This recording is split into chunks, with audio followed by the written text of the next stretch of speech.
at you, Queen.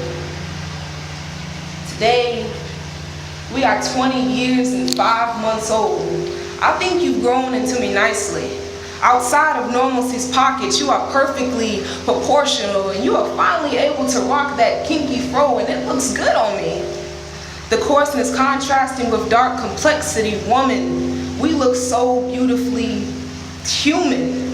And I remember just being dust, just being shifted around with red tears and soil, being cut, scratched, and passed down to you. Now, Queen, just look at you.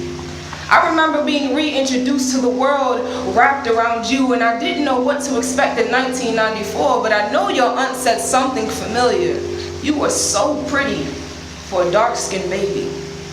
And I almost clutched myself. I mean, skin can't clutch itself, but time has passed and tragic mulattoes tried to pass for white, and people still only see me as pretty when shaped around the right features, but I've hugged the starving bodies of wenches deemed undesirable, yet the sweat beads on me quenched masses' wicked thirst. I've been hung from the trees of vacant fields, and strangely they always seem to smile and admire me then. I've been chafed by jazz sequence dresses and Harlem streetlights, but sometimes I just wanted to taste the sun, you know? And it was a sin to soak it all in now and then, but you step into the light and you let me be me. Yeah, I know I'm sensitive to chocolate. Sometimes I don't fit perfectly, sometimes I have to stretch, but those stretch marks make us look Tyra Banks fierce, and besides, Michael kisses them like he is digesting the sweetest lines of a sonnet, rubs them like he can read our story of depression and snacks. I know that I've made you feel displaced.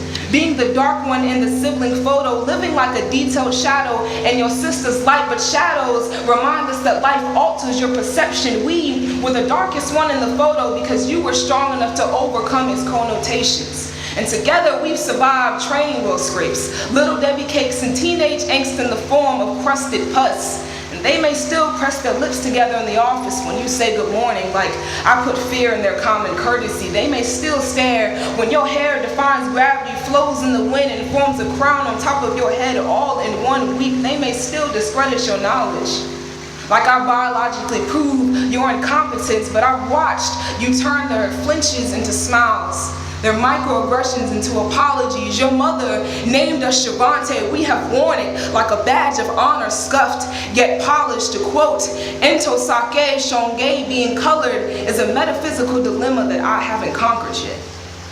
But I think that you are headed in the right path. So happy 20 years and 5 months, baby girl, from your dark skin. May you change the face of race. May they glorify our blackness and our blackness be invited into their rainbow.